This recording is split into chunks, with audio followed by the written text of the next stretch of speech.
அனைவருக்கும் வணக்கம். இந்த வீடியோவில் நம்ம என்ன பார்க்க போகிறோம்னு பார்த்தீங்கன்னா, ஜியாகிரஃபி குவிக் ரிவிஷனை பார்க்க போகிறோம்.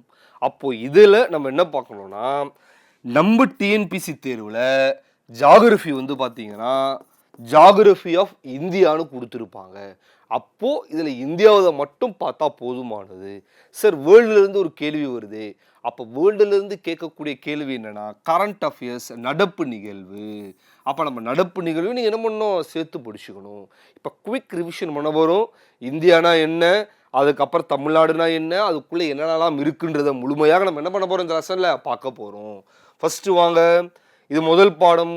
முதல் பாடம் என்ன, இந்தியா உலகளவில் எங்கே இருக்குது, இந்தியாவுக்குள்ளே என்னென்னலாம் அம்சங்கள் காணப்படுகிறது. அதுதான் நம்ம எல்லாருக்குமே தெரியும். உலக அளவில் இந்தியா பார்த்தீங்கன்னா நார்த் ஈஸ்டில் காணப்படுது. North, south, west, east. அப்போது நம்ம அச்சரேகையும் தீர்க்கரேகையும் லாட்டிடியூட் அண்ட் லாங்கிடியூடும் போடும்போது என்ன பண்ணோம், நார்த்துன்னு போட்டிருப்பாங்க, அங்கே ஈஸ்ட்னு மென்ஷன் ஆகிருக்கும். காரணம் என்னவென்றால் லாட்டிடியூட் கோடுகள் போட்டுட்டு போகும்போது வடக்கை நோக்கி போகுது, அதனால் வடக்கு போடணும். அப்போது லாங்கிடியூடல் கோடு இப்படி போட்டுக்கிட்டு போகும்போது கிழக்கை நோக்கி போகுது, அதனால் என்ன பண்ணணும், கிழக்கை போடணும். அப்போ உலக அளவில் இந்தியா எங்கே இருக்குது, நார்த் ஈஸ்டில் அமைந்துள்ளது. அப்போ அச்சரேகை தீர்க்கரேகை போகும்போது வடக்கு கிழக்கு தான் நம்ம போடணும். இப்போ நம்ம என்ன பண்ணுவோம், உள்ள அழகாக என்ன பண்ணுவோம், போவோம் வாங்க. ஃபர்ஸ்ட் நம்ம என்ன தெரியணும்னு பார்த்தீங்கன்னா இதுதான் தெரியணும். உலக அளவில் இந்தியா எத்தனை பெரிய நாடு, 7வது பெரிய நாடு உலக அளவில். ஆசியாவை பொறுத்த வரைக்கும் 2வது. அப்போ உலக அளவில் இந்தியாவோட நிலப்பரப்பு மட்டும் எவ்வளோ சார் வச்சிருக்குன்னா 2.4% வச்சிருக்கு. அப்போ மக்கள் தொகை அதிகம். மக்கள் தொகை சைனாவுக்கு அடுத்தபடியாக நம்ம இருக்கணும் புக்கில் இருக்குது. இப்போ பீட் பண்ணிட்டோம். ஆனால் புக்கில் என்ன இருக்கணும் நம்ம அதை எடுத்துக்கணும். அப்போது உலக அளவில் 7வது பெரிய நாடு, ஆசிய அளவில் 2வது பெரிய நாடு. அது மட்டும் இல்லாமல் 2.4% பரப்பளப்பை கொண்டுள்ளது.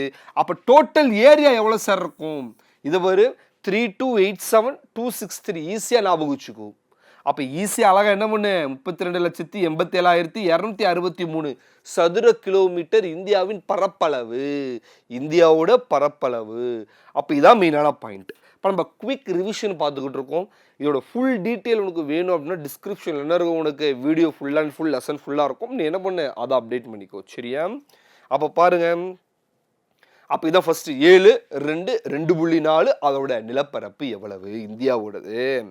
இப்போ அடுத்து பார்த்தீங்கன்னா மெயினான விஷயம், இந்தியா எவ்வளோ அளவுக்கு எல்லையெல்லாம் பகிர்ந்து கொள்ளுது, எவ்வளோ அளவுக்கு கடற்கரை நிலத்தை வச்சிருக்கு. இங்கே வருங்க, இப்போ மேப்பை பாருங்க. நம்மளுக்கு ஜியாகிரபியை பொறுத்த வரைக்கும் நம்மளுக்கு மேஜராக தெரியக்கூடியது மேப்பு தான், வேறு எதுவும் கிடையாது. அப்போ இந்தியா முழு நிலப்பரப்பு லேண்டு மட்டும் எவ்வளோ அளவுக்கு இப்படி வச்சிருக்குன்னா 15,200 கிலோமீட்டர். கடற்கரை நீளம்னா என்ன சார்னா, கடல் ஒட்டிய பகுதிகள் கடற்கரை நீளம் என அழைக்கப்படுகிறது. அது கோஸ்ட் லைன். அப்போ இந்த கோஸ்ட் லைன் ஆஃப் இந்தியா எவ்வளவு சார் அப்படின்னு பார்த்தீங்கன்னா 6,100 கிலோமீட்டர். அப்போ இந்தியாவோட கடற்கரை நிலமானது என்னன்னு கேட்டாங்கன்னா 6,100 கிலோமீட்டர். சார் இந்தியாவுக்கு 2 தீவு இருக்கே, அந்தமான் நிக்கோபார் தீவும் லட்சத்தீவும் இந்த சைடு இருக்கே சார். அப்போ அதோடு சேர்த்து நீங்கள் எல்லையை கனெக்ட் பண்ணிங்கன்னா எவ்வளோ சார் அவரோட கடற்கரை நீளம் எவ்வளோ சார் வரும், தீவுகளோடு சேர்த்தீங்க அப்படின்னா. இப்போ ஸ்கூல் புக்கில் கேர்ஃபுல்லாக நம்ம படிக்கணும். இதெல்லாம் ஸ்கூல் புக்கில் நம்ம என்ன பண்ணணும், இதெல்லாம் கேர்ஃபுல்லாக படிக்கணும். இங்கே வருங்க, 7,516.6 கிலோமீட்டர் தீவுகளோடு சேர்த்து. அப்போ 15,200 மொத்த லேண்டு எவ்வளோ எல்லையை வச்சிருக்குன்றது. அதுக்கடுத்து 6,100ன்றது என்னது மெயினான விஷயம் நம்மளுக்கு. 6,100 என்பது என்னது, கடற்கரை நீளம். தீவுகள் உள்ளடங்கின்னு கேட்டால் 7,516.6 கிலோமீட்டர். அப்போ அதிக எல்லை எந்த நாடோட சார் பகிர்ந்து கொள்கிறது, பக்கத்தில் இருக்க நெய்பரிங் கண்ட்ரிஸோட. அதிகமாக பார்த்தோன்னா பங்களாதேஷ், வங்காளதேசம். இப்போ இந்த நம்பர் முக்கியம், 4,156. நம்மளை குழப்பணும்னு சொல்லி 1 5 மாற்றி மாற்றி கொடுப்பாங்க, அதில் இதை பார்த்துக்கணும். அப்போ அதிக எல்லையை பகிர்ந்து கொள்ளக்கூடியது எங்கள் லார்ஜஸ்ட் பவுண்டரி யாரோட வச்சிருக்கு, பங்களாதேஷோட. அப்போ ஷார்ட்டஸ்ட் பவுண்டரி எங்கே சார் வச்சிருக்கு, ஆப்கானிஸ்தானோட 106 கிலோமீட்டர். அப்போ இதிலிருந்து நம்மளுக்கு என்ன சார் கேள்வி கேட்பாங்க, மொத்தம் 15,200 கிலோமீட்டர் என்ன பண்ணுது, பவுண்டரிஸை வச்சிருக்கு. அதில் 6,100 கிலோமீட்டர் என்னது, கோஸ்ட் லைனு, தீவுகளோட செத்தா இது. அதுக்கப்புறம் அதிகமாக எல்லையை பகிர்வது இங்கே, கம்மியாக எல்லையை பகிர்வது ஆப்கானிஸ்தான் 106 கிலோமீட்டர். இதெல்லாம் நம்மளுக்கு என்னது, கொஷின் ஏரியா. அப்போ அடுத்து பாரு, அப்ப இந்தியா எங்க சார் அமைஞ்சிருக்கு? இந்தியா உலக அளவில் எங்க சார் அமைஞ்சிருக்கு? எத்தனை டிகிரியில் அட்சரேகை தீர்க்கரேகை கோடுகள் காணப்படுகிறது? அதை பாரு. ஃபர்ஸ்ட் பாரு, 8 டிகிரி 4 டேஷ் 37 டிகிரி 6 டேஷ் என்னது வடக்கு. ஏன் வடக்கு வடக்குன்ற இடத்துலயே போடுறாங்கன்றத சொல்லிட்டேன். நார்த்தை நோக்கி நம்ம மூவ் ஆகிட்டு இருக்கோம். சரியா? அதுக்கப்புறம் பார் 68 டிகிரி 7 டேஷ் கிழக்கிலிருந்து 97 டிகிரி 25 டேஷ் கிழக்கு. அப்போ அட்சரேகை என்றால் இதுதான். இந்தியாவை இங்க இங்க இந்த சைடில் இப்படி, அந்த சைடில் இருக்கக்கூடியது இப்படி. அப்போ இந்த 4 நம்ம என்ன பண்ணியிருக்கோம் போட்டிருக்கோம். அப்போ இந்தியாவோட லேட்டிடியூட் எதுன்னு கேட்டாங்கன்னா இதுதான் என்ன பண்ணணும் மென்ஷன் பண்ணணும். அதுக்கப்புறம் சவுத் மோஸ்ட் தென்கோடி முனை என்ன சார் இந்தியாவுக்குன்னு கேட்டாங்க அப்படின்னா இங்கே பாரு, இந்தியாவிற்கு வெறும் சவுத்து பாயிண்ட்னு கேட்டால் கன்னியாகுமரி போர்டு. தீவுகள் இருக்குல்ல, அந்தமான் நிக்கோபார் தீவு, அதுல லாஸ்டா இருக்கக்கூடிய இந்திரா பாயிண்ட், இந்திரா முனை. அந்த இந்திரா முனை தான் என்னது உனக்கு தென்கோடி முனை. இந்திரா முனை தான் என்னது உனக்கு தென்கோடி முனை. இது வரைக்கும் பாரு இந்திரா பாயிண்ட். அது என்ன டிகிரியில் இருக்குன்றத கொடுத்துருக்கான். அப்போ நீங்க சொல்லிட்டீங்க இந்தியா தீவுல இங்க இந்திரா முனைன்னு சொல்லிட்டீங்களே சார், இந்திரா பாயிண்ட் சொல்லிட்டீங்களே. அப்போ நார்த் வெஸ்ட் பாயிண்ட் என்ன? வடக்கில் இருக்கக்கூடிய நார்த் வெஸ்ட் பாயிண்ட் இந்திரா கோல், COL இல்லை KOL இங்கிலீஷில் போட்டிருக்கோம். அப்போ south west point north west point நம்ம என்ன பண்ணிருக்கோம் பார்த்துருக்கோம். அது மட்டும் இல்லை, நார்த்ல இருந்து சவுத் வரைக்கும் எவ்வளோ அளவுக்கு சார் கிலோமீட்டர் பறந்து இந்தியா காணப்படுது? 3214 கிலோமீட்டர் நார்த் டு சவுத். அதுக்கப்புறம் வெஸ்ட்ல இருந்து ஈஸ்ட் எவ்வளவு சார் கிலோமீட்டர் வந்து பறந்து காணப்படுது? 2933 கிலோமீட்டர்ஸ் வெஸ்ட் டு ஈஸ்ட். அப்போ இந்தியா வடக்கிலிருந்து தெற்கு வரை எவ்வளவு அளவுக்கு பறந்து காணப்படுகிறது? மேற்கிலிருந்து கிழக்கு வரை எவ்வளவு அளவுக்கு பறந்து காணப்படுகிறது? எப்பவுமே எங்க இருந்து நம்ம சொல்றோமோ அங்க இருந்து டைரக்ஷன் போடணும். இப்போ நம்ம இங்க இருந்து சொல்றோம், இங்க இருந்து டைரக்ஷன் போடணும். சப்போஸ் அப்ப இங்க இருந்து சொல்றோம் அப்படின்னா இங்க இருந்து டைரக்ஷன் போடணும். எங்க இருந்து சொல்றோமோ அங்க இருந்து டைரக்ஷன் போடணும். ஜியோகிராஃபியை பொறுத்தவரை ஞாபகம் வச்சுக்கோ. சரியா? ரொம்ப முக்கியமான பாயிண்ட். அப்ப இதுல இருந்து நம்ம என்ன பார்த்துருக்கோம்? அச்சரகை என்ன, தீர்க்கரேகை, அச்சரகையோட தீர்க்கரேகையும் பார்த்துருக்கோம். அதுக்கப்புறம் சவுத் வெஸ்ட் பாயிண்ட் என்னன்றதை பார்த்துருக்கோம், நார்த் வெஸ்ட் பாயிண்ட் என்னன்றதை பார்த்துருக்கோம். நார்த்ல இருந்து சவுத் எவ்வளவு அளவுக்கு எக்ஸ்டெண்ட் ஆயிருக்கு, வெஸ்ட்ல இருந்து ஈஸ்ட் எவ்வளவு அளவுக்கு எக்ஸ்டெண்ட் ஆயிருக்குன்றதா பார்த்துருக்கோம். இந்தியாவை ரெண்டா பிரிக்கக்கூடியது என்னது? Tropic of cancer. 23 degree of டேஷன் இருக்கும், இல்லை 30 டேஷன் இருக்கும். அப்போ இந்தியாவை இரண்டாக பிரிக்கக்கூடியது என்ன ரேகைன்னு கேட்டால் என்ன சொல்லலாம்? கடகரேகை. கடகரேகை இந்தியாவை என்ன பண்ணுது? ரெண்டாக பிரிக்கிறது. இந்த கடகரேகை மொத்தம் 8 ஸ்டேட்ல இந்தியாவில் என்ன பண்ணும்? கடந்து போகும். நீங்க என்ன பண்ணுங்கன்னா இந்த 8 ஸ்டேட்டுமே கமெண்ட் பாக்ஸில் என்ன பண்ணுங்க? மென்ஷன் பண்ணுங்க. அப்போ இந்தியாவை ரெண்டாக பிரிக்கக்கூடியது கடகரேகை. அந்த கடகரேகையில வந்து 8 ஸ்டேட்ல இருந்து என்ன ஆகுது? பாஸ் ஆகி போகுது இந்தியாவில். அந்த 8 ஸ்டேட் என்னன்னு அழகா நீங்க என்ன பண்ணுங்க? கமெண்ட் பாக்ஸில் மென்ஷன் அவுட் பண்ணுங்க. இப்போ வாங்க அடுத்து பார்க்கலாம். இப்போ திட்ட நேரம் நமக்கு எல்லாருக்கும் தெரியும், சூரியன் உதிப்பது கிழக்கு. அப்போ அருணாச்சல பிரதேசில் சூரியன் உதிச்சிருச்சு அப்படின்னா அங்க வெயில் வந்துடும்.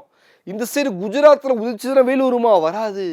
அப்போ இந்தியாவை பொறுத்த வரைக்கும் இங்க அருணாச்சல பிரதேசில் சூரியன் உதிச்சிருச்சு அப்படின்னா இங்க குஜராத்ல என்ன ஆகாது? அந்த டைம் சூரியன் இருக்காது. அப்ப நேரம் மாறுபடும். அப்போ நேரத்தை சரி செய்வதற்காக திட்ட நேரம் உருவாக்கப்பட்டது. இது நம்மளுக்கு ரிப்பீட்டடா கொஸ்டின் கேட்பாங்கப்பா, திட்ட நேரம். அப்ப இந்தியாவின் மத்திய திட்ட நேரம் எங்க காணப்படுகிறது? இது ரொம்ப ரொம்ப ரொம்ப முக்கியமான கேள்வி. 82 டிகிரி 30 டேஷ் கிழக்கு. இது ரொம்ப கேட்பாங்க. அப்ப 82 டிகிரி 30 டேஷ் ஈஸ்ட்னு போடணும். அந்த ஈஸ்ட் முக்கியம். அப்போ இந்தியாவை அழகா மிசாப்பூர் வழியாக என்ன பண்றாங்க? பிரிக்கிறார்கள். அப்ப இந்தியாவின் திட்டக்கூடி எங்க பாஸ் ஆகுது நம்மளுக்கு ஒரு கொஸ்டின் கேட்பாங்க. இது கேட்ட கேள்விதான் ஆல்ரெடி குரூப் 4ல கேட்ட கேள்வி. மிசாப்பூர் வழியாக என்ன ஆகுது? யூபியில் பாஸ் ஆகுது. என்ன டிகிரின்னு பார்த்துக்கோ. அப்போ இந்தியாவுக்கு ஓகே சார், உலக அளவுக்கு நம்மளுக்கு ஒன்று இருக்குமே. அப்போ உலக அளவுக்கு இருக்கக்கூடியதுதான் கிரீன்விச் மீடியன். அப்போ கிரீன்விச் மீடியன் டைமுக்கும் இந்தியன் ஸ்டாண்டர்ட் டைமுக்கும் எவ்வளோ மணி நேரம் சார் வித்தியாசம்? 5.5 மணி நேரம் வித்தியாசம். அப்போ டிஃப்ரென்ஸ் எவ்வளவு? 5.5 மணி நேரம். அப்போ கிரீன்விச் மீடியாவில் 1 மணி அப்படின்னா இந்திய நேரம் படி அப்போ என்னவா இருக்கும்? 6.5 மணியாக இருக்கும். ஏன்னா 5.5 மணி நேரம் முந்தியதில். அப்போ இங்கே 2 மணி அப்படின்னா இங்கே 7.5 மணி. அப்போ இந்த 5.5 மணி நேரம் ரொம்ப முக்கியமானது. இங்க கொடுத்துருக்காங்க பாருங்க, கடைசியா கொடுத்துருப்பாங்க பாருங்க, 5.5 மணி நேரம் ரொம்ப முக்கியமானது ஐயா. இதுவும் நம்மளுக்கு என்ன பண்ணலாம், கொஸ்டின் அவுட் ரைஸ் அவுட் பண்ணலாம். அப்போ இந்தியன் ஸ்டாண்டர்ட் டைம் இதில் நம்ம என்ன பார்த்துருக்கோம்னா 82 டிகிரி 30 ஈஸ்டில் பாஸ் ஆகுது மிர்சாபூர் வழியாக யூபியில். அதுக்கடுத்து இங்கே பார்த்தா கிரீன்விச் மீடியாவோட இந்தியன் ஸ்டாண்டர்ட் டைம் 5.5 மணி நேரம் முந்தியதாக இருக்கிறது. அதாவது இங்கே 1 மணி அப்படின்னா இங்கே 6.5 மணி, இங்கே 2 மணினா அங்கே 7.5 மணி. அதை பார்த்துருக்கோம். இங்கே பாருங்க, ரொம்ப முக்கியமான கான்செப்ட் இது. இந்தியாவில் இருக்கக்கூடிய பிரிவுகளை அழகாக பிரிச்சிருக்காங்க 5 ஃபிசிக்கல் ஃபீச்சர்ஸாக. அப்போ 5 இயற்கை பாரு, நார்த்தில் இருக்கக்கூடிய மவுண்டெயின்ஸ். இங்கே பாரு மேப்பை பாரு, மேப்பு தான்ப்பா ஜாகிரபியை பொறுத்த வரைக்கும் முக்கியம், வேற எதுவுமே கிடையாது. வட மலைகள் அப்படின்னா இங்கே இருக்கக்கூடிய மலைகளை பார்க்க போகிறோம். அப்போது நார்த் இந்தியாவில் இருக்கக்கூடிய மலைகளை பார்க்க போகிறோம். அப்புறம் வடபெரும் சமவெளி, இங்கிலீஷ்லையும் பார்த்துக்கோ நார்த்தன் பிளெயின். அப்போ மழை முடிஞ்சோம்னு சமவெளி வரும், அந்த சமவெளியை பார்க்க போகிறோம். வரைபடத்தை பார்த்துக்கிட்டே வா, மெயினானது வரைபடம் தான். அதுக்கடுத்து பாருங்க, தீபகற்க பீடபூமி, பெனுசுலா பிளாட்டியூ, மழை முடிந்தது, மழை முடிந்தவுடன் சமவெளி ஏற்பட்டது, அப்புறம் பிளாட்டியூஸ் மேடு பகுதி ஏற்படுகிறது. அதான் அங்கே கொடுத்துருக்காங்க. அடுத்து கடற்கரை சமவெளி, கோஸ்டல் பிளெயின். கடற்கரை சமவெளினா கடற்கரை ஓரம் ஒட்டிக்கிட்டு கூட இந்த பகுதி, இதான் கடற்கரை சமவெளி. கடற்கரை சமவெளி. இப்போ நம்ம அடுத்து பாருங்க, அதுக்கப்புறம் தீவுகள். அதுக்கப்புறம் என்னது, தீவுகள். இந்தியாவுக்கு இருக்கக்கூடிய 2 தீவு, அந்தமான் நிக்கோபார் தீவு, லட்சத்தீவு. இதை எல்லாத்தையும் பார்க்க போகிறோம். அப்போது நார்த் மவுண்டெயினு, பிளெயினு, பிளாட்டியூஸு, கோஸ்ட் லைன், அப்புறம் ஐலாண்ட்ஸ் தீவுகள். இந்த 5 நம்ம என்ன பண்ண போகிறோம், பார்க்க போகிறோம். இந்த சமவெளி பார்க்கும்போது என்ன ஆகும்னா, இந்த சைடில் இருக்கக்கூடிய பாலைவனம், தார் பாலைவனம் இருக்குல்ல இந்தியாவில், அது சேர்த்து என்ன பண்ணிடுவோம், பார்த்துருவோம். இதெல்லாம் பார்த்தா இந்தியாவது எல்லாமே என்ன ஓவராக கம்ப்ளீட்டட் ஆகிடும். இப்போ நம்ம இதை என்ன பண்ண போகிறோம், பார்க்க போகிறோம். இது கேட்கலாம், ஜென்ரலாக எப்படி தெரியுமா கேட்பாங்க, எத்தனை ஃபிசிக்கல் ஃபீச்சர்ஸ் இருக்குது இந்தியாவது, 5. இது நம்மளுக்கு கேட்கலாம். பழைய புக்கு வச்சுருந்தோன்னா 6 கொடுத்துருப்பாங்க, அது தப்பு. இதுதான் கரெக்டானது 5. புது புக்குக்கும் பழைய புக்குக்கும் நிறைய வேறுபாடுகள் இருக்குது, அதை கரெக்டாக பார்த்து வச்சுக்கோ. இங்கே ஒரு நார்த்தன் மவுண்டெயின். இப்போ ஒன்று ஒன்றா பார்க்கணும்னு சொன்னால், அப்போ இந்தியாவில் வடக்கில் இருக்கக்கூடியதை பார்க்குறோம். இங்கே மேப்பை பாரு, மேப்பு தான் முக்கியம், வேறு எதுவும் முக்கியம் கிடையாது. இது இந்தியாவா, அப்போ நார்த்தில் இங்கே மவுண்டன் இருக்கா, இந்த மவுண்டன்ஸை 3ஆ பிரிக்கலாம். இந்த மவுண்டன்ஸ் எப்படி பிரிக்கலாம், 3ஆ பிரிக்கலாம். மேற்கு இமயமலை, மத்திய இமயமலை, கிழக்கு இமயமலை. அப்போ இது western Himalaya, central Himalaya, eastern Himalaya. அப்போ மேற்கு இமயமலை அதிகபட்சம் எங்கே காணப்படும் என்றால் திபெத் பகுதியில் காணப்படும். எங்க காணப்படும், திபெத் பகுதியில் அதிக அளவு காணப்படும். அதனால் இன்னொரு பேர் என்ன, திபெத்திய இமயமலை. மேற்கு இமயமலை அதிகபட்சம் எங்க காணப்படும், திபெத் பகுதி. அதுக்கு இன்னொரு பேர் என்னதப்போ, திபெத்திய இமயமலை, இல்லைனா டிரான்ஸ் இமயமலை. டிரான்ஸ் இமயமலை நல்லா பார்த்துக்கோ.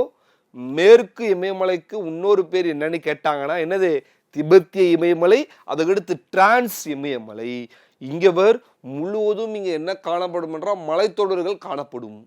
இங்க மேற்கு இமயமலையில தான் அதிகபட்சம் என்ன இருக்கு தெரியுமில்ல உங்களுக்கு, என்ன இருக்கு, மலைத்தொடர்கள் காணப்படுகிறது. கைலாஷ் மலைத்தொடர் அங்கதான் காணப்படுகிறது. அதுக்கப்புறம் லடாக் மலைத்தொடர் அங்கதான் காணப்படுகிறது. அதுக்கப்புறம் ஜஸ்கர் மலைத்தொடர் அங்கதான் காணப்படுகிறது. அப்ப மேற்கு இமயமலையிலிருந்து நம்மளுக்கு ஒரு கொஸ்டின் கேட்கணும்னா அதுக்கு இன்னொரு பேர் என்னன்னு கேட்கலாம். திபெத்திய இமயமலைன்னு இன்னொரு பேர் நம்மளுக்கு என்ன பண்ணலாம், கேட்கலாம். அதுக்கப்புறம் மலையோட உயரம் என்ன, அகலம் என்ன, அதெல்லாம் நம்மளுக்கு என்ன பண்ணலாம், கொஸ்டின் அவுட் ரைஸ் அவுட் பண்ணலாம். பசங்களுக்கு நான் ஒன்று சொல்றது என்னன்னா, மலையோட அகலமும் மலையோட மத்திய பகுதியில் உயரமும் தெரியணும். நீ சும்மா என்ன பண்ணுன்னா ஒரு வரைபடம் போட்டுக்கோ, இப்போவே ஒரு மலை அழகாக வரைஞ்சிக்கோ. இது வந்து வெஸ்ட், இது ஈஸ்ட் டைரக்ஷன். அப்போ மேற்கில் எவ்வளோ அகலம், 40 கிலோமீட்டர். இங்கே 40 கிலோமீட்டர் கிழக்கில். அப்போ மத்தியில் எவ்வளோ மீட்டர் உயரம், 225. அப்போ இந்த மாதிரியான இருக்கக்கூடிய விஷயத்தை இந்த மாதிரி வரைபடம் போட்டு அழகாக ஞாபகம் வச்சுக்கோங்க. அப்போ மேற்கு இமயமலையில் காணப்படுவது. சார் மத்திய இமயமலையில் என்ன சார் காணப்படும், மத்திய இமயமலையை 3ஆ பிரிச்சிருப்பாங்கப்பா. எப்படின்னா இப்படி, இங்கே ஒரு முதல்ல இப்படி பிரிச்சிருக்கேன், இப்போ இப்படி பிரிச்சிருக்கேன். இது பேர் இமாத்ரி, இது இமாச்சல், இது ஷிவாலிக். இமாத்ரி, இமாச்சல், ஷிவாலிக். நல்லா ஞாபகம் வச்சுக்கோ. முதல்ல இப்படி பிரிச்சிருக்கோம், இப்போ இப்படி பிரிச்சிருக்கோம். சார் இந்த இடத்துல மட்டும் தான் காணப்படுமான்னு கேட்டால் கிடையாது. இது ஃபுல்லாக கூட என்ன பண்ணலாம், காணப்படலாம். ஞாபகம் வச்சுக்கும் காணப்படலாம். அப்போ அழகா பாரு, சூப்பராக பிரிச்சிருக்கும். எப்படி பிரிச்சிருக்கும்னு தெரியுதா? Western Himalaya, central Himalaya. Central Himalaya 3ஆ பிரிக்கலாம், இமாத்திரி, இமாச்சல், சிவாலிக். அதுக்கப்புறம் கிழக்கில் இருக்கக்கூடிய இது எல்லாமே என்னது, கிழக்கு இமயமலைகள். அப்போ இது ஃபுல் அண்ட் ஃபுல் என்ன இருக்கும், north east state. North east ஸ்டேட்ல என்னெல்லாம் காணப்படுகிறதோ அதான் இந்த இடத்துல என்ன பண்ணப்படும், உனக்கு காணப்படும். அதுக்கடுத்து பாரு, மிக மிக பழமையான மடிப்பு மலைத்தொடர் அழைக்கப்படுவது என்னது, ஆரவல்லி மலைத்தொடர். ஆரவல்லி மலைத்தொடர் என்னது, மிக பழமையான மடிப்பு மலைத்தொடர் ஆகும். ரொம்ப ரொம்ப முக்கியமானதே ஆரவல்லி. கேட்ட கேள்வி. அப்ப இளமையான மடிப்பு மலைத்தொடர் என்பதுதான் இமயமலை. இளமையான மடிப்பு மலை இமயமலை. ஞாபகம் வச்சுக்கோ. மிக பழமையானதுன்னு கேட்டா ஆரவல்லி மலைத்தொடர். அதை ஞாபகம் வச்சுக்கோ. இப்ப அடுத்து பாரு, சமவெளியை பார்க்கணும். சார் சமவெளியை பொறுத்த வரைக்கும் நம்மளுக்கு என்னென்னலாம் சார் காணப்படும், இந்தியாவில் மலைகள் இங்கே இருக்கு, மழை முடிஞ்ச உடனே சமவெளி ஏற்படும். சமவெளி தான், இதான் சமவெளி. இதில் தண்ணி ஊற்றி விட்டா என்ன ஆகும், ஓடும். அப்போ சமவெளியில தான் அதிக அளவு ஆறுகள் உருவாகும். அப்போ இந்த சமவெளியை பொறுத்த வரைக்கும் எவ்வளோ அளவுக்கு சார் காணப்படுகிறது, இதுதான் நம்மளது கொஸ்டின் ஏரியா. 2400 கிலோமீட்டர் வரைக்கும் பறந்து காணப்படுகிறது. அப்போ இது அகலம் எவ்வளோ சார் இருக்கும், அகலம் 240 320 கிலோமீட்டர் வரை காணப்படுகிறது. அப்போ 2400 கிலோமீட்டர் வரை லென்த்து காணப்படுது. அகலம்னு கேட்டால் 240 320 வரை என்ன பண்ண முடிகிறது, உனக்கு காணப்படுகிறது. ஞாபகம் வச்சுக்கோ. எத்தனை லட்சம் ஸ்கொயர் ஃபீட் சார் இருக்கு, 7 லட்சம் சதுர ஸ்கொயர் கிலோமீட்டர் வரை என்ன பண்ணுது, கவர் ஆகிருக்கு. அப்போ இந்தியாவில் வடபெரும் சமவெளி எவ்வளோ அளவுக்கு ஆக்குப்பைட்ட பண்ணி வச்சிருக்கு, பரப்பளவு வச்சிருக்குன்னு கேட்டால் 7 லட்சம் சதுர ஸ்கொயர் கிலோமீட்டர். ஞாபகம் வச்சுக்கோ. அப்போ இதான் சமவெளி. சமவெளி தான் என்ன ஓடும், ஆறுகள் ஓடும். அப்போ இந்த சமவெளி நம்மளுக்கு ரொம்ப ரொம்ப முக்கியமானது. இந்த சமவெளியில தான் நம்ம புக்கில் என்ன கொடுத்துருப்பாங்கன்னா, இங்கே வரைபடத்தை பாருப்பா, வரைபடத்தை மட்டும் பாரு. மலை முடிந்தவுடன் சமவெளி. சரியா, மலையை பார்த்தாச்சு. சமவெளி இப்போ நம்ம பார்க்க போகிறோம். பாபர் சமவெளி, தராய் சமவெளி, புரியுது, பாபர் தராய் சமவெளி, பாங்கர் சமவெளி, காதர் சமவெளி, காதர் சமவெளி. அதுக்கடுத்து என்னது, டெல்டா பகுதி. 5ஆ பிரிக்கலாம், 1 2 3 4 5. பாபர் சமவெளி. அப்போ எல்லா வளங்களும் அடிச்சுக்கிட்டு முதல்ல இங்கே தான் வரும். அப்போ டெபாசிட் ஆகும். அதனால் பலதரப்பட்ட படிவங்களால் ஆனது பாபர் சமவெளி. இது தராய், தராய் சமவெளி. தராய் சமவெளினா தராய் டெர்ஷரி சமவெளி. அப்போ தராய் சமவெளி என்ன சார், சதுப்பு நில பகுதிகள். அப்போ தராய் சமவெளிக்கு இன்னொரு பேர் என்னது, சதுப்பு நில பகுதி. சதுப்பு நில பகுதியில் மார்ஷல். சரியா, அப்போ இது சேரு சகுதியமாக காணப்படும். பலதரப்பட்ட படிவம் இங்கே சேரு சகுதியமாக காணப்படும். இது எல்லாம் அடிச்சுட்டு வந்து கடைசியாக நிற்கக்கூடியது. அதனால பாங்கர். அதனால இது என்னது, பழைய வண்டில் மண் என அழைக்கப்படுகிறது, ஓல்டன் அலுவலியம். இது காதர், புதிய அலுவலியம். டெல்டா பகுதி உனக்கு தெரியும், எல்லா ஆறுகளும் எல்லா ஓடங்களும் வந்து அப்படியே இணையக்கூடியது டெல்டா. டெல்டாவை எப்பவுமே ரெப்ரசன்டேஷன் பண்ணுறது ட்ரையாங்கல் போடுவாங்க, அதில் டெல்டா பகுதி. ஞாபகம் வச்சுக்கோ. புரியுதா. காதர் சமவெளி ரொம்ப ரொம்ப முக்கியமானது. காதர் சமவெளி ஏன் சார் காதர் சமவெளி ரொம்ப முக்கியம்னா, இப்போ அடிச்சுக்கிட்டு இருக்கக்கூடிய மழையாலையும் புயலாலையும் உருவாக்கக்கூடியது காதர் சமவெளி. அப்போ காதர் சமவெளி ரொம்ப ரொம்ப முக்கியமானது. ஞாபகம் வச்சுக்கோ. டெல்டா சமவெளி அதுக்கு அடுத்து வரும். இதை வரிசை பண்ண சொல்லி கூட நம்மளுக்கு என்ன பண்ணலாம், கொஸ்டின் ரைஸ் அவுட் பண்ணலாம். சமவெளியில் அதுக்கு அடுத்து நம்ம புக்கில் என்ன கொடுத்துருப்பாங்கன்னா, ராஜஸ்தான் சமவெளி. ராஜஸ்தான் சமவெளி, ராஜஸ்தான் பிளெயின். ராஜஸ்தான் சமவெளியில் என்ன சார் காணப்படும், லூனி ரிவர், மறைஞ்சு போன சரஸ்வதி ஆறு காணப்படும். அப்புறம் சாம்பார் ஏரி, உப்பு ஏரி, அதுக்கு இன்னொரு பேர் என்னது, புஷ்கர் ஏரி. அது எல்லாம் ராஜஸ்தான் சமவெளியில் காணப்படும். அதுக்கடுத்து கங்கை சமவெளி. கங்கா தான் இருக்கிறதுல மிகப்பெரிய சமவெளி. அப்போ இந்தியாவில் மிகப்பெரிய சமவெளி எதுன்னு கேட்டால் என்ன சொல்லும், கங்கை சமவெளி. கங்கை சமவெளி தான் மிக பெருசு. அதுக்கடுத்து பஞ்சாப் ஹரியானா சமவெளி. பஞ்சாப் ஹரியானா சமவெளி. இதில் நீர்பிரிவுன்னு சொல்லுவாங்க. நீர்பிரிவு 2 நீருக்கும் நடுவில் நிலப்பரப்புகள் காணப்படும். இப்போ முழு வீடியோ உனக்கு வேணும், டிஸ்கிரிப்ஷனில் இருக்கும். என்ன பண்ணணும், கரெக்டாக வாட்ச் அவுட் பண்ணிக்கணும். சரியா, இங்கே ஒரு குவிக் ரிவிஷன், அவ்வளவுதான். அப்போ பஞ்சாப் ஹரியானா சமவெளியில் 2 நீருக்கு நடுவில் என்ன பிரிவுகள் காணப்படுகிறது. அதான் வாட்டர் டிவைடுன்னு கொடுத்துருப்பாங்க. அப்புறம் பிரம்மபுத்திரா என்னது சமவெளி. பிரம்மபுத்திரா சமவெளி. பிரம்மபுத்திரா சமவெளியில் பிரம்மபுத்திரா ஓடக்கூடிய ஆறுகள் இருக்குல்ல, அந்த ரிவர் வருதுல, அங்கே இருக்கக்கூடிய சமவெளியை குறிக்கும். அப்போ பிரம்மபுத்திரா சமவெளி அருணாச்சல பிரதேஷ் வழியா உள்ள வரும். அப்போ வரும்போது அசாம்ல சமவெளியாக காணப்படும். அதனால பிரம்மபுத்திரா சமவெளி அதிக அளவு காணப்படக்கூடியது அசாம். புரியுதா? இதெல்லாம் சமவெளிகள். அடுத்து அப்படியே பாரு, தீபகற்ப பீடபூமி, டெக்கன் பிளாட்டியூ. ரொம்ப ரொம்ப முக்கியமானது ஐயா இந்த கண்டென்ட் எல்லாம். கண்டென்ட்டை வாட்ச் பண்ணிக்க. நான் சொல்கிற கதையை மட்டும் நீ என்ன பண்ணு, மேக்ஸிமம் கதையை அப்சர்வ் பண்ணிக்கோ. அதுதான் நம்மளுக்கு புத்திசாலித்தனம். இங்கே பாருங்க, வரைபடத்தை பாருங்க. நர்மதா என்ன பண்ணுதுன்னா தீபகற்ப பீடபூமியை 2ஆ பிரிக்குது. தீபகற்ப பீடபூமியை 2ஆ பிரிக்குது. நர்மதாக்கு மேல இருக்கக்கூடியது மத்திய உயர்நிலம். நர்மதாக்கு கீழே இருக்கக்கூடியது என்னது டெக்கன் பிளாட்டியூ, தக்கான பீடபூமிகள். அப்ப நர்மதா மேல இருக்குது சென்ட்ரல் ஐலாண்ட்ஸ், நர்மதா கீழே டெக்கன் பிளாட்டியூஸ், தக்கான பீடபூமி. அப்போ இதுதான் நம்மளுக்கு கேள்வி. நர்மதா 2ஆ பிரிக்குது, சரியா? அப்போ டெக்கன் பிளாட்டியூஸை பார்ப்போமா? இப்போ இந்த டெக்கன் பிளாட்டியூஸ் எல்லாம் கொடுத்துருப்பாங்கன்னா மிக மிக உயரமான சிகரம் ஆனமலையில் அமைந்துள்ள ஆனமுடி. 2695 மீட்டர் உயரம் கொண்டுள்ளது. அப்போ இதான் ரொம்ப ரொம்ப நம்மளுக்கு என்னது முக்கியமானது. இப்போ ஒன்றுனா பார்ப்போம். முதல்ல மத்திய உயிர்நிலம் பார்ப்போம். மத்திய உயிர்நிலம்னா எப்படின்னா, இங்கே பாரு வரைபடத்தை பாரு. நர்மதாக்கு மேலே 4ஆ பிரிக்கணும். 1 2 3 4. நர்மதாக்கு மேல இருக்கக்கூடியது என்னது மத்திய உயர்நிலம். அதுல மால்வா பீடபூமி. ஃபர்ஸ்ட் ஒன்று என்னது மால்வா பீடபூமி, மால்வா பிளாட்டியூ. ரெண்டாவது பண்டில் லேண்ட், பாகர் and Chota Nagpur plateau.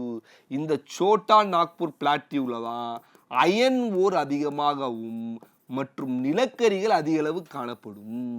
Iron ore and என்னது கோல் அதிக அளவு நம்மளுக்கு என்ன பண்ணப்படும் காணப்படும். மால்வா பிளாட்டியூ, அதுக்கடுத்து மால்வா பீடபூமி, அதுக்கடுத்து என்னது இது ரொம்ப முக்கியமானது பண்டில் லேண்ட், பாகர் அண்ட் சோட்டா நாக்பூர் பிளாட்டியூ. அங்கே இரும்பு தாது மற்றும் நிலக்கரி அதிக அளவு காணப்படக்கூடியது. அதுக்கடுத்து இதில் தான் கொடுத்துருப்பாங்க மத்திய உயர்நிலங்களில் குருசிகார். ஆரவள்ளி மலை இங்கே இருக்கும்பா, அதோட முடிவில் இங்கே குருசிகார் மலை இருக்கும். குருசிகார் தான் உயரமான சிகரம் அப்படின்னு கொடுத்துருப்பாங்க. ஆரவள்ளி மலைத்தொடரில் உயரமான சிகரம் என அழைப்பது குருசிகார். அந்த குருசிகார் தான் 1722 மீட்டர்னு கொடுத்துருப்பாங்க. 1722 மீட்டர்னு கொடுத்துருப்பாங்க உயரம். அப்போ இது எல்லாத்தையும் நம்ம என்ன பண்ணணும் தெரிஞ்சு வச்சுக்கணும். இப்போ தக்கான பீடபூமிவா மேற்கு தொடர்ச்சி மலை, கிழக்கு தொடர்ச்சி மலை காணப்படும். அப்போ மேற்கு தொடர்ச்சி மலை நம்மளுக்கு எல்லாருக்குமே தெரியும். மேற்கு தொடர்ச்சி மலையோட வடக்கு பகுதியை ஷயாத்ரி என அழைக்கப்படுகிறது. மேற்கு தொடர்ச்சி மலையில் அதிகமான புதிய உயிரினங்கள், புதிய தாவரங்கள் உண்டாகும். கிழக்கு தொடர்ச்சி மலை ஒரு தொடர்ச்சி அற்ற மலை. ஏன்னா மேற்கு தொடர்ச்சி மலையில நிறைய ஆறுகள் உருவாகி அது அப்படியே மூவ் ஆன் ஆகும்போது கேப் ஏற்பட்டுரும். அதாவது கிழக்கு தொடர்ச்சி மலை தொடர்ச்சி அற்ற மலைத்தொடர். அப்ப மேற்கு தொடர்ச்சி மலையும் கிழக்கு தொடர்ச்சி மலையும் சந்திக்க இடம் தான் என்னது நீலகிரி. அப்ப நீலகிரியில் ரெண்டும் என்ன ஆகும் சந்திக்கும். மேற்கு தொடர்ச்சி மலை, கிழக்கு தொடர்ச்சி மலை. கிழக்கு தொடர்ச்சி மலைக்கு இன்னொரு பேர் என்னது பூர்வாந்திரி. பூர்வாந்திரி என அழைக்கப்படுவது என்னதுன்னு கேட்டாங்க. என்னது கிழக்கு தொடர்ச்சி மலை, ஈஸ்டர்ன் காட். இது வெஸ்டர்ன் காட், அது ஈஸ்டர்ன் காட். நல்லா ஞாபகம் வச்சுக்கோ. இங்க பாருங்க மெயினான பேசிக்கா நம்மளுக்கு என்ன கொடுத்துருப்பேன்னு பாருங்க. இது கொடுத்துருக்க பாருங்க, என்னென்ன ஆறுகளாம் 2ஆ பிரிக்குதுன்னு கொடுத்துருக்கேன். அதுக்கடுத்து நார்த்து பாட்டன் என்னன்னு சொல்கிறோன்னு சொல்லியிருக்கேன். நர்மதாக்கு கீழே இருக்கக்கூடியது என்னன்னு சொல்கிறோம்லாம் சொல்லியிருக்கேன். அதெல்லாம் சொல்லி என்ன பண்ணியிருப்போம், இந்த பிளாட்டியூஸை ஓரளவு என்ன பண்ணிருப்பாங்க கரெக்டாக முடிச்சிருப்பாங்க. இப்போ அடுத்து பாரு கோஸ்டல் பிளெயின். சார் கோஸ்டல் பிளெயின்னா என்னன்னா மேற்கு தொடர்ச்சி மலைக்கும் கிழக்கு தொடர்ச்சி மலைக்கும் இந்த இடைப்பட்ட கேப் இருக்குல்ல, இதான் கோஸ்ட் பிளெயின். இது வெஸ்ட் கோஸ்ட், இது ஈஸ்ட் கோஸ்ட். அப்போ வெஸ்டர்ன் காட்ஸுக்கும் இந்த சைட்ல அரேபியன் சீ இருக்கா, அரேபியன் சீக்கும் இடைப்பட்ட கேப் தான் என்னது வெஸ்ட் கோஸ்ட் பிளெயின். மேற்கு கடற்கரை சமவெளி. அப்போ இங்க ஈஸ்டர்ன் காட்ஸ்க்கும் இங்க பே ஆஃப் பெங்காலுக்கும் வங்காள விரிகுடாவுக்கும் இடைப்பட்ட சமவெளி என்ன சமவெளி? ஈஸ்ட் கோஸ்ட் பிளெயின், கிழக்கு கடற்கரை சமவெளின்னு அழைக்கப்படுகிறது. இதுதான் நம்ம என்ன பண்ண போறோம் பார்க்க போறோம். இங்க வடக்கு பகுதியிலன்னு சொல்லுவாங்க கொங்கன், மத்திய பகுதியிலன்னு சொல்லுவாங்க கெனரா, சவுத்து பகுதியிலன்னு சொல்லுவாங்க மலபார் பகுதி அப்படின்னு அழைக்கப்படும். இப்போ நல்லா ஒரு கொங்கன், கெனரா, அதுக்கப்புறம் மலபார் பகுதின்னு அழைக்கப்படுகிறது. இந்த சைடில் நம்ம எல்லாருக்குமே தெரியும், அழகா மேலே என்ன இருக்கும்? மகாநதி. மகாநதியிலிருந்து கிருஷ்ணா வரை, மகாநதியிலிருந்து கிருஷ்ணா வரை வட சர்க்கார் என அழைக்கப்படும். கிருஷ்ணாவிலிருந்து காவேரி வரை, கீழே காவேரி இருக்குல்ல, காவேரி வரைக்கும் என்ன அழைக்கப்படுகிறது? சோழ மண்டலம் என்ன அழைக்கப்படுகிறது. சோழ மண்டலம் என்ன அழைக்கப்படுகிறது. நல்லா பாரு, மகாநதியிலிருந்து கிருஷ்ணா வரைக்கும் உனக்கு என்னது? வட சர்க்கார். அப்புறம் கிருஷ்ணாவிலிருந்து காவேரி வரைக்கும் சோழ மண்டலம் என அழைக்கப்படுகிறது. இதுல நம்ம புக்கில் ஒன்னே ஒன்று தான் கொடுத்துருப்பா போல, நல்லா தெரிஞ்சுக்கோ. மகாநதிக்கு அழகா கொடுத்துருப்பாங்க, கோதாவரியை கொடுத்துருப்பாங்க, கிருஷ்ணாவை கொடுத்துருப்பாங்க, அதுக்கடுத்து கீழே காவேரியை வரைபடத்தில் கொடுத்து எப்படி தெரியுமா இருக்கும்? இப்படி கொடுத்துருப்பாங்க. நம்மளுக்கு வரைபடம் தெரியணும்ல, இப்படி கொடுத்துருப்பாங்க. மகாநதி, கோதாவரி, கிருஷ்ணா, காவேரி அப்படின்னு கொடுத்துருப்பாங்க. கொடுத்துட்டு நம்மளுக்கு என்ன பண்ணியிருப்பாங்கன்னா ஒரே ஒரு ஏரியை கொடுத்துருப்பாங்க. என்ன ஏரி? சிலிக்கா ஏரி. சிலிக்கா ஏரி எங்க இருக்குன்னு பார்த்துக்கணும். அதுக்கப்புறம் என்னது? கொல்லூர் ஏரி, கொல்லூர் லேக், இது பார்த்துக்கணும். அதுக்கடுத்து தமிழ்நாட்டுக்கும் ஆந்திராக்கும் இடைப்பட்ட இது என்னது? புலிக்காட்டு ஏரி, பழவேற்காடு ஏரி காணப்படும். பழவேற்காடு ஏரி காணப்படும். அதையும் நம்மளுக்கு என்ன பண்ணிருப்பாங்க? பழவேற்காடு, புலிக்காட்டு ஏரி என்ன பண்ணிருப்பாங்க? பழவேற்காடு என்ன பண்ணிருப்பாங்க? புலிக்காட்டு ஏரி கொடுத்துருப்பாங்க. புலிக்காட் லேக், புலிக்காட் லேக் அதையும் கொடுத்துருப்பாங்க. தமிழ்நாடுக்கும் ஆந்திராக்கும் இடைப்பட்ட பகுதியில் காணப்படுகிறது. அப்போ வரைபடம் தான் நம்மளுக்கு முக்கியம். ஒரே ஒரு வரைபடம், அந்த ஒரு வரைபடத்தை வச்சு நம்ம என்ன பண்றோம்? மேக்சிமம் எல்லாத்தையும் என்ன பண்றோம்? முடிச்சிருவோம். அப்போ அழகா பாரு, இது கோஸ்ட்ல பார்த்துக்கோ. சிலிக்கா ஏரி இருக்கு, கொல்லூர் ஏரி இருக்கு, அதுக்கப்புறம் என்ன இருக்கு? புலிக்காட்டு ஏரி காணப்படுகிறது. தீவுகள் நம்ம எல்லாருக்கும் தெரியும், இந்தியாவுக்கு 2 தீவு இருக்கு. ஒன்று அந்தமான் நிக்கோபார் தீவு, இன்னொன்று லட்சத்தீவு. 572 தீவுகள் அந்தமான்ல காணப்படுது. அப்போ லட்சத்தீவு சைடு எவ்வளவு காணப்படுது? 27 தீவுகள் காணப்படுது. அந்தமான் அண்ட் நிக்கோபார் நம்ம பார்க்க போறோம். அப்போ அந்தமான் நிக்கோபார் ரெண்டுத்தையும் பிரிக்கக்கூடிய டிகிரி என்ன டிகிரி? இது நம்மளுக்கு கொஸ்டின் கேட்பாங்க. 10 டிகிரி சேனல் ரெண்டுத்தையும் பிரிக்குது. 10 டிகிரி கால்வாய் அந்தமான் மற்றும் நிக்கோபாரை 2ஆ பிரிக்குது. புரியுதா? அப்ப அந்தமான் நிக்கோபார் என்னதுன்னா கடலடி மலைத்தொடர். அப்ப கடலடியிலிருந்து உருவாகக்கூடிய ஒரு மலைத்தொடர் தான் என்னது? அந்தமான் நிக்கோபார் தீவு. அப்போ உனக்கு பெஸ்ட் விஷயம் என்ன தெரியணும்னா, இந்திரா மோனை இங்கே தான் அமைந்துள்ளது. லாஸ்ட்ல 2004 வந்த சுனாமியில அது முழுவதும் என்ன ஆயிடுச்சு? மறைந்து போய்விட்டது இந்திரா பாயிண்ட். அந்தமான் நிக்கோபார் தீவை பிரிக்கக்கூடியது என்ன டிகிரி சேனல்? அது உனக்கு கரெக்டாக என்ன பண்ணோம்? உனக்கு என்ன பண்ணோம்? தெரிஞ்சிருக்கணும். அந்தமானையும் நிக்கோபாரையும் பிரிக்கக்கூடியது. அதுக்கு அடுத்து பார்த்தோன்னா மெயினாக இருக்கக்கூடிய விஷயம் என்னன்னு பார்த்தோன்னா, இதில் மெயினாக இருக்கக்கூடியது எந்த பருவமழை பெஞ்சாலும் அந்தமான் நிக்கோபார் தீவில் கட்டாயமாக என்ன பெய்யும்? மழை நல்லா பெய்யும். அப்போது எந்த மழை பெஞ்சாலும், அப்போ தென்மேற்கு பருவக்காற்று, வடகிழக்கு பருவக்காற்று 2 பருவக்காற்றின் போது மழை தரக்கூடிய பகுதியில் அந்தமான் நிக்கோபார் தீவுகள் உண்டு. அப்போ ஒரு அட்மினிஸ்ட்ரேஷனில் இருக்கக்கூடிய ஹெட் குவார்ட்டர்ஸ் என்னன்றதை நம்ம என்ன பண்ணணும்? நீ பார்த்து வச்சுக்கணும். சார் என்ன சார் கடலடி மலைத்தொடர் அப்படின்னா, இப்போது இந்தியாவில் பார்த்தோன்னா கல்கத்தா இங்கே இருக்கா? கல்கத்தாவிலிருந்து தொடர்ந்து வந்து கடலுக்குள்ளே வரக்கூடிய ஒரு மலைத்தொடர். அதுதான் என்னது? அதோட மேல் பகுதி மட்டும்தான் நம்மளுக்கு தீவா தெரியுது. அப்போது ஒரு மலை காணப்படுதுன்னா அதோட மேல் பகுதி மட்டும் தீவுகளாக நம்மளுக்கு என்ன பண்ணுது? ரெப்ரசன்டேஷன் ஆகுது. அதான் கடலடி மலைத்தொடர். இன்னொன்று லட்சத்தீவு. இந்தியாவுக்கு இந்த சைடில் இருக்குது லட்சத்தீவு. எல்லா தீவுகளும் தனித்தனியாக பெயர்கள் இருந்தது. 1973 எல்லாம் சேர்த்து என்னென்னு அழைக்கப்பட்டது? லட்சத்தீவுன்னு அழைக்கப்பட்டது. இந்த லட்சத்தீவில் மிக முக்கியமானது என்னென்னு பார்த்தீங்கன்னா, பறவைகள் சரணாலயம், பிக்த் பறவைகள் சரணாலயம் இருக்குது. பிக்த் பறவைகள் சரணாலயம் காணப்படுகிறது. பிக் பறவைகள் சரணாலயம் காணப்படுது. அதே மாதிரி லட்சத்தீவையும் கீழே இருக்கக்கூடிய மாலத்தீவ்ஸையும் பிரிக்கக்கூடியது என்ன டிகிரி சேனல்? நம்மளுக்கு ஒரு கொஸ்டின். 8 degree channel. அப்போ 8 டிகிரி சேனல் லட்சத்தீவையும் என்னவும் பிரிக்குது, உனக்கு எதையும் பிரிக்குது, மாலத்தீவ்ஸ் என்ன பண்ணுது, 2ஆக பிரிக்கிறது. இது மட்டும் நம்மளுக்கு தெரிஞ்சுக்கணும். 32 சதுர கிலோமீட்டர் வரை காணப்படுகிறது பரப்பளவு. இதில் மட்டும் அந்தமான் நிக்கோபாருக்கு தெரியலனா கூட பரவாயில்ல, 8249 அது தெரியலனா கூட பரவாயில்ல, உனக்கு இது தெரியணும். அது சின்ன நம்பர்லையா, அதனால் நம்மளுக்கு என்ன பண்ணலாம், அதிகபட்சம் நம்மளுக்கு கேட்க வாய்ப்பு இருக்கு. இப்போ அடுத்து பார்த்தோன்னா வடிகால் அமைப்பு. இமயமலையிலிருந்து உருவாகக்கூடிய ஆறுகள், அதுக்கடுத்து தீபகற்க ஆறுகள். சரியா? இப்போ இதில் நீ 4 விஷயத்த மட்டும் படித்தா போதும். ஆறுகள் எங்கே உருவாகுது? ஆர்ஜின், அதோட மெயின் பாயிண்ட், சிறப்பு அம்சம், அதோட ட்ரிபியூட்ரிஸ், அதுக்கப்புறம் அந்த ட்ரிபியூட்ரிஸில் ஏதாவது ஒரு சிறப்பான பாயிண்ட்ஸ் சொன்னாலும் என்ன பண்ணணும், அதையும் எடுத்து வச்சுக்கணும். மெயினாக அதோட லென்த். இந்த 4 விஷயத்த மட்டும் நீ ஒவ்வொரு வடிகால் அமைப்புலையும் பார்த்துக்கோ. கோதாவரி, கிருஷ்ணா, காவேரி, கங்கா எதுவாக இருந்தாலும் இந்த 4 மட்டும் பார்த்துக்கோ. எங்கே உருவாகப்படுகிறது, அதுக்கு சிறப்பு பாயிண்ட்ஸ், அதுக்கு துணை ஆறுகள், அந்த நீளம். கங்கா 25 அதை பார்த்து வச்சுக்கோ. அப்போ இதெல்லாம் மட்டும் நீ பார்த்தால் போதுமானது. எல்லா ரிவருக்கும், ரிவர்லேருந்து ஒரு கொஷின் வருது, கட்டாயம் பார்த்துக்கோ. அடுத்த வீடியோ நம்ம என்ன பண்ணுவோம், இன்னும் குவிக் ரிவிஷனாக நம்ம என்ன பண்ணுவோம், வேறு டாப்பிக்கை பார்ப்போம். நன்றி, வணக்கம்.